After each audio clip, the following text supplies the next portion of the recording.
umama enethemba lokuthi ingane yakhe izokhula ibe umuntu. Nansi ingane yami, ungabuvezi ubuso bakho ngane yami, kodwa ngicela usukume. Sukume, ungabuvezi ubuso bakho, sukume. Niyayibona ingane? Niyayibona ingane bafowethu? Umama wale ngane nobaba wale ngane wayethi igama. Angazi nokuthi ubani igama lakhe. Kodwa wayethi igama umama wale ngane lengane. Niyezwa bafowethu? So, masithi abantu bokufika bahambe, sisho lento le. Sisho lento le. Masithi abantu bokufika bahambe, nansi into siyisho. Niyezwa bafowethu? Masithi abantu bokufika bahambe, nansi into siyisho. Bahlele emafletini bakhokho 15,000 emafletini. Sicela ama-landlords ala eThekwini. Sicela abantu abangabanikazi balamabhilidi la eThekwini. Sicela bona abantu abangabanikazi bamabhilidi la eThekwini. Before sishisa ibhilidi lakhe, sicela khipha abantu bokufika kulelo bhilidi. Sicela abaholi abahlangene namaphoyisa, abanamaphoyisa ahlangene nezigebengu. Before senze okungafanele sikwenze. We've been doing this for 10 years. Amaphare eqala la eThekwini mina engenza i-case study yawo. Yimina engalandeli ukuthi lezi ngane igcina zila emgwaqweni. U-half walezi ngane, 50% walezi ngane azixoshiwe ukungalaleli emakhaya. Zixoshwe ukuthi zizalwa ngabantu abangazi ukuthi umphefumulo yini. uNkulunkulu akunika umphefumulo unga-understand ukuthi yini umphefumulo. Ingakho-ke bafowethu sithi abantu bokufika sicela behambe, sifuna ukulungisa izwe lethu. Ngoba le ngane singayi-rehabilitate, singayilungisa lezi ngane uma zingeza ukuqhubeka zithole lobu buthi ezikufaka egazini. Okunye okuzokwenzeka sizocela kini nonke bafowethu enikhona njengoba kade ecela ubhuti umzimba ukhalimali.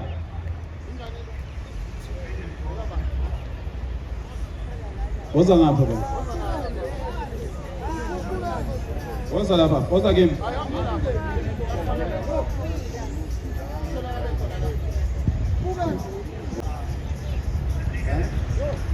Igaba. Ya. Igaba. Uphu babwayo, umama wayo. Ukhona la. Oh, woza la mama. Uyasukumeka. Uyakhona. Cha ikulungile ngicela idaba lengane ngicela silikhulume masiqeda la. Ngicela silikhulume ungahambi nalengane ngicela uhlale phansi. Ngicela uhlale phansi. Ngicela siqede lento esiyenzayo sizokhuluma idaba lengane. Bafowethu sizocela usizo kubantu abahlose ukuthi izwe libe lilunge. Sizocela usizo. Sinendawo thina kwaNongoma, sinendawo ezinkulu kwaNongoma ezivulekile. Inkosi yakwaMandlakazi sengakhuleka kuyo, ngiyakhuleka namanje ukuthi isinikeze isiqeshana nje sendawo mhlambe singama-hektare amathathu. Siyibiye leyo ndawo. Sithathe lezi ngane zakithi, sihambe siyoyifaka lapha yana, sinikeze ukudla ngoba laba abantu abadla. Sibanikeze ukudla. Unodokotela uMvelase eRichards Bay onikelile wathi yena ukhona umjovo okhona okufanele lezi ngane mangabe ngekhathi besuka kulomoya abakuwona bejove kube khona into abajova ngayo nabaphuziswa yona unanomshini okuthatha to drain their system ukuthi kuphume lokhu kuthi egazini uthi uzosenzela leyo nto mahhala. Uma nje singathatha zonke lezi ngane siyoyibeka lapha yana yena uzosilekelela. Siyacela-ke ingane zakwethu bayekeli laba abanwa nathi masicela usizo. Umuntu ozomlidela ukusicelela usizo lokulungisa yonke lento inangu baba uDlamini. Ngiyamemezela ngokusemthethweni namhlanje uyena ozoselekelela ukusikhongela kubantu abazokwazi ukusisiza ukuthi sikwazi ukwakha leya ndawo ngoba asidingi ukwakha into efensi. Asidingi ukuthi size sakhe into efensi. Singabiya sibiye nje indawo bese kutholakala amathende awu4. Kutholakala ama-electric conductors. Kugcunyekwa ama-electric conductors ngoba lesi simo siyaphuthuma. Ithende lu-17,000 rand lapha eRichards Bay. Sithole nje amathende amathathu noma amathende awu4 sihlukanisa amantombazana nabafana bese sifaka ama-electric conductors senze ukuthi uma kuduma izulu kungathi lokhu kushisa okuzobe kukhandeka lapha ethendeni bese umbani wehlela lapho. Bafowethu lesi simo salezi ngane la eThekwini sikhombisa uhulumeni kulula kanjani ukulungisa inkinga. Kulula ukulungisa inkinga la eSouth Africa. Abafuni ukulungisa inkinga abaholi. sithathe lezi ngane siyoyibeka lapha siyinike ukudla siyikhathe siyihlanze abanye sibabuyisele emakhaya niyobalungisela izinto zabo zasemakhaya ngoba ezinye ingane zilapha nje imsamo yazo kayiqondile imsamo yoyisa ayiqondile imsamo yonina kayiqondile sidinga ukubuyela kithina asibuyeleni kulokho kwethu yokuyikhona kwakukhanda umuntu bese sibuyela ke bafowethu siyothanda abaholi siyothanda lokho kodwa uphume egcekeni eliphilayo uhulumeni ukhandwa umndeni niyezwa abantu bakithi uhulumeni ukhandwa ngumndeni uhulumeni akakhandwa ngabantu ababizelwe ehholo amahlongandlebe ayoba ngumsindo ehholo uhulumeni ukhandwa umndeni mawuhlelekile nalomndeni uhlelekile ukhanda isigodi bese kuthi isigodi sikhanda umphakathi wenkosi bese kuthi umphakathi wenkosi ukhanda isifunda bese kuthi isifunda sikhanda isifundazwe izifundazwe ikhanda amazwe asambe siyolungisa amagceke izwe lizoyilungela abantu bokufika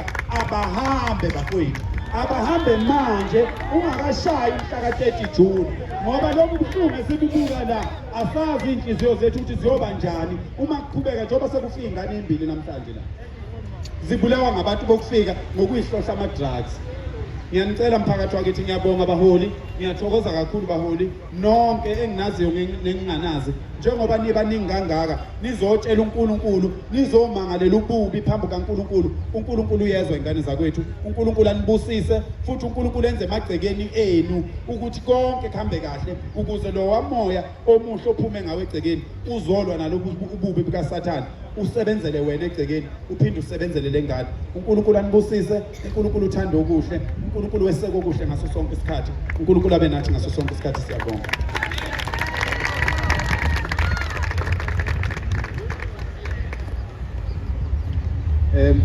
sesiqedile ke bafowethu bese sizokhuleka kuphela sicela ukuthi ke sinikezane angazi ungobe uzosisiza okuyibona abane experience yokusebenza lana nokunikeza lezi insizwa ukudla niyazi ke mina ingane zakithi futhi nangihlonipha last time sekuze kwaba kabili ningihlonipha seniphinde nangihlonipha futhi namhlanje kuthiwa nina nizwa yazi ngicela nibuke isimanga bafowethu ngicela nibuke nasi isimanga sokuthi lezi ingane kuthiwa zimdlwembe kodwa bukani laba bantu bayoqeda i-hour lesibili behleli phansi kusho ukuthi singakwazi ukuyilungisa inkinga yalezi ingane ngiyacela ukuthi sonke sibe nethemba nani ingane zakithi ngicela nibe nethemba nezwe uNkulunkulu ukhona nizolunga bafowethu nezwe sizodlula lesi simo ingane zakithi nezwe mina ngiyanethembisa phakathi kwenu khona kuyothi kuphela lonyaka bayobe bemela phambi kwethu begqugquzela abanye ukuthi bafowethu akulunge uzolunga ingane zakithi nezwe mina ngimthatha njengabantu futhi ngiyakholela ukuthi ninomnikelo eningawenza kulelizwe lamadoda angaka nizinsizwa zamakhosi nina nginifuna ebuthweni nina ngifuna nina ukuyolwa nani lempilo ezayo kunempi ezayo la ezweni ngiyanidinga wemadoda niyezwa yini ngiyandinga nizo-eda kulo 5 million weyinsizwa ekuzobe nguhola ungakapheli lo nyaka ozokusho ukuthi leli zwe fanele libheke ngo-2029 yini nizobe nisho ukuthi leli zwe fanele liphathwe kanjani ngoba akeke kuphinde sinqunyelwe ngabantu ukuthi izwe liphathwe kanjani izwe lizophathwa ngendlela thina esifuna liphathwe ngayo la eSouth Africa niyangizwa bafowethu ake niyishayele ihlombe-ke ngokuhlonipha siyathokoza kakhulu ngicela-ke ngobese asilungisele indaba zokumaya uyena-ke uzohlela lokho uzokwazi ukuthi kufanele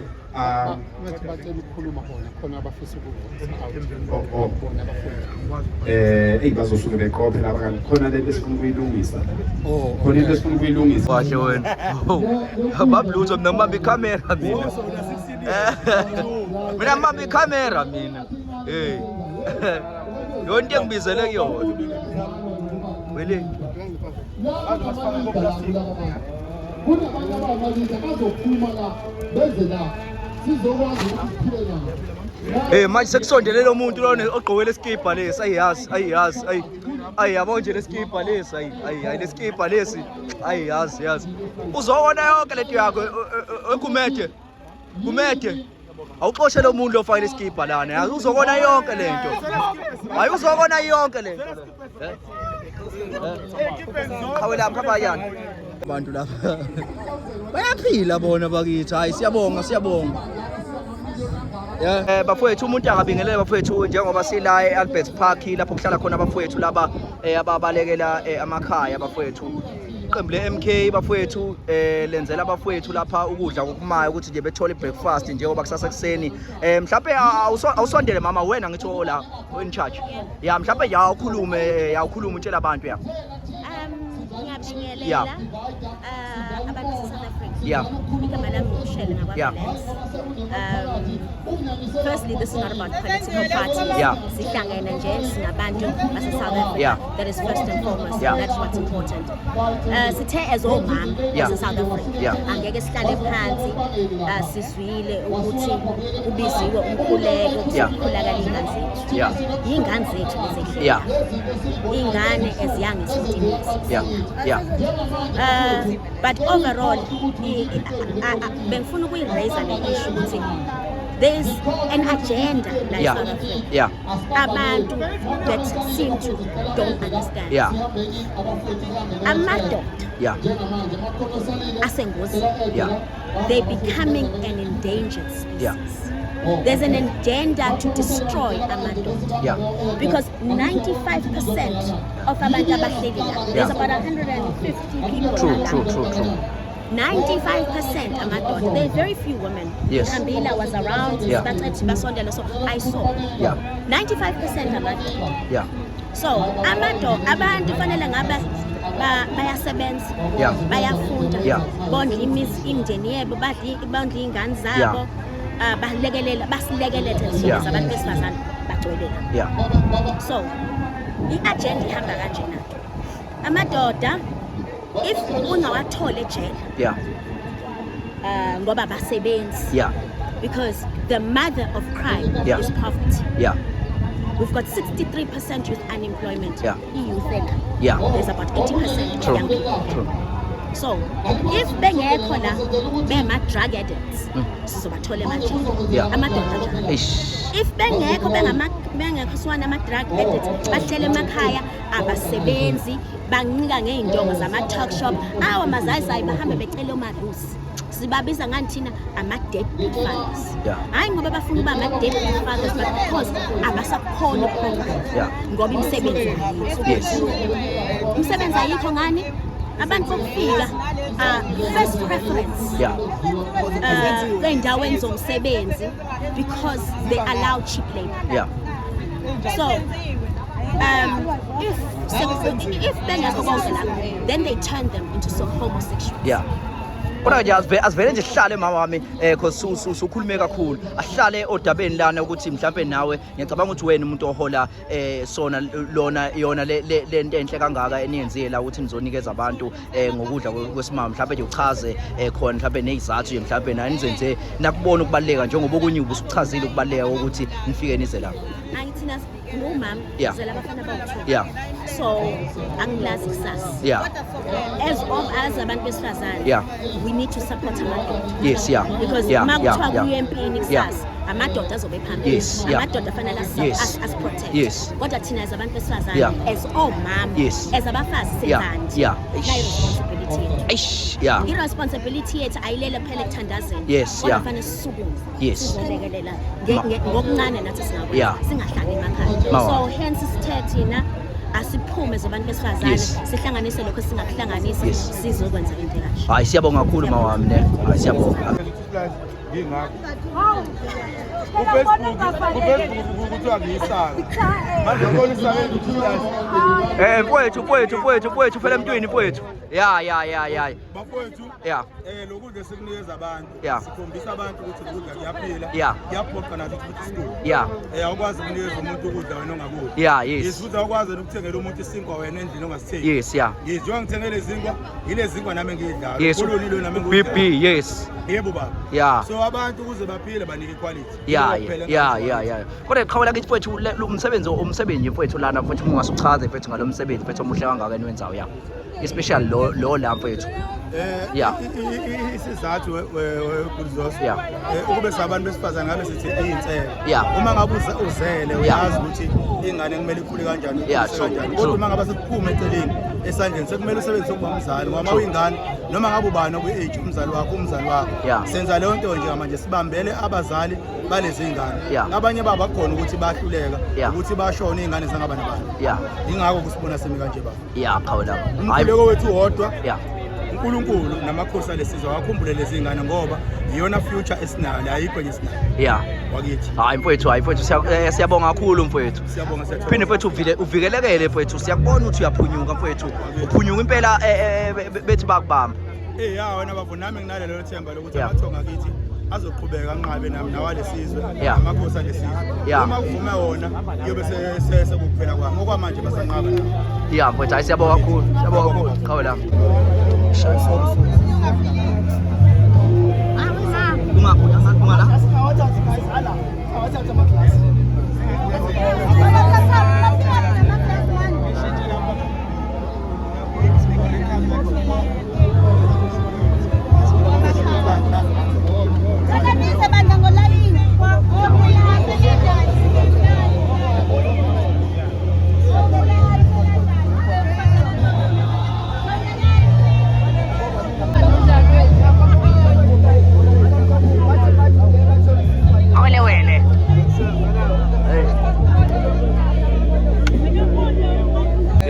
khawula mfowethu asibingelele khawula mhlawumbe uzisho mfowethu uzazisa ukuthi wenza umsebenzi muni eqembini mhlawumbe kanjani igama lami ngumondlingo ngazona abantu abaningi bangazi kusokhulu ngiqhamuke wa-26 ku-organizer khona under iqembu le-MK Party so siya-organize nje ama-programs around itheku one of ama-initiative esiwenzayo emphakathini lawo ukuthi sambe sisiza ama-homeless people kasidinga ukusiza ama-homeless people even ama-students who are defunded by NSFAS naphuma emakhaya ahlwempu e-ofisi lethu lapha e-South Beach le-wa-26 siyapheka khona ama-students ayafika ntambama azodla nasekuseni sawenzela ama-breakfast Kodwa khawula kithi la sikhuluma udaba la nalo udaba labafowethu laba ababalekela amakhaya khawula kithi abahlala la emgwaqeni nani siyanibona mfowethu njengenhlangano niyafika lapha nizobanikeza ukuya ngasethunjini mhlawumbe nje ukubeka mfowethu kulokho nezizathu nje mfowethu engakusho oqala nje ukuthi nobhuti bethu laba nosisi bethu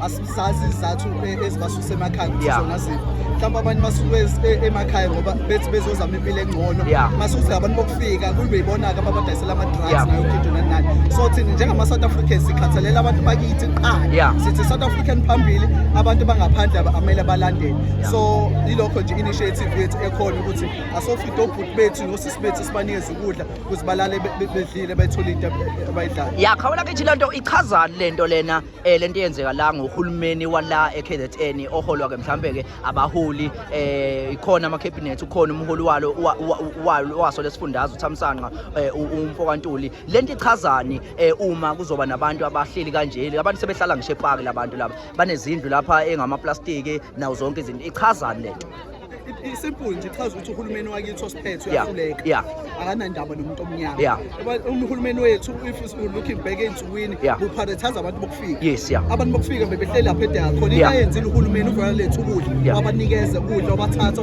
wabanikeza ishelter what about abantu base South Africa abahlala la ngaphandle so uhulumeni wethu akanandaba nomuntu omnyama into ayicabangela yona izisu zabo nomndeni yabo kuphela ukuthi ba-enriche bona badla imali kuphela kanjalo hayi mfowethu hayi asibonge khawula ke sidla amaningi amen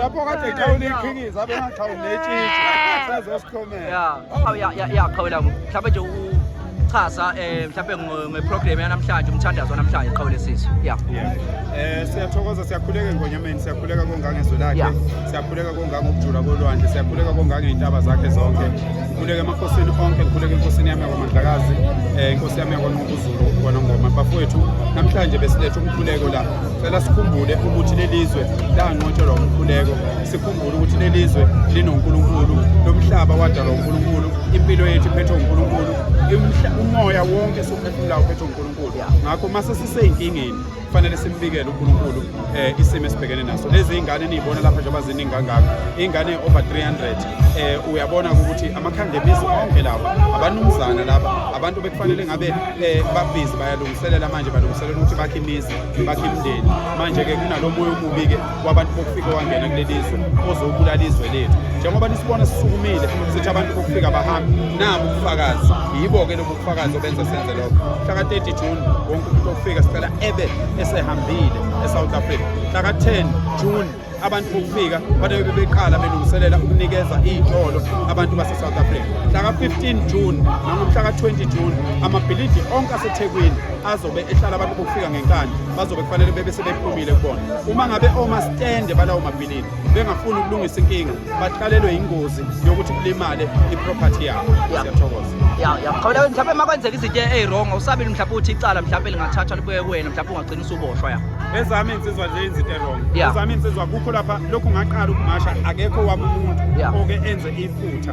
Nangomhla ka 30 June esiyokumemezela abantu bakithi alikho ifutha bayolenza ngoba abantu bakithi sebefundile ukulalela. Abantu bakithi bebevele belalela, bebeswela umuntu ozobatshela ukuthi lalelani la ningakwenzi ukuthi yenzani ukuthi yenzani okuqondile. Engane abantu wonke lamatoyeto yade bewenza bebulala imigwaqo, beshisa ama library, beshisa izikole, bebesuke bethunywe osopolitiki, bebenzisa izinto ezirong. Mina ngibenzisa izinto eziright. Umuntu ogangayo kuyoboshwa yena ngoba esami statement esiqondile, akwenziwa iphutha, akuxatshanwa nephoyisa, akuntshontshwa, akashaya umuntu okufika, akaphuthi umuntu okufika, akubanjwe inkunzi, akutatshwa. Akuze ukutatshwa nangomhla ka 30 June akuze ukutatshwa, siyoqopha umlando umhlaba wonke, into engakazi yenzeke, akuze ukusha ngisho iphepha bayobona abantu siveza ilaka lethu ngaphandle kokona. Ingakho bethi angithi basho bathi kube ngashuthwa, angashuthwa ngomhla ka 30 qhawu. Hayi kuyobe kungashuthwa kulo obizele umhla ka 30 loyo lo wanqunywa yini umhla ka 30 kuyobe kushuthwa, kuyobe sikhombisa umhlaba wonke ukuthi thina siyiphethe kahle kanjani.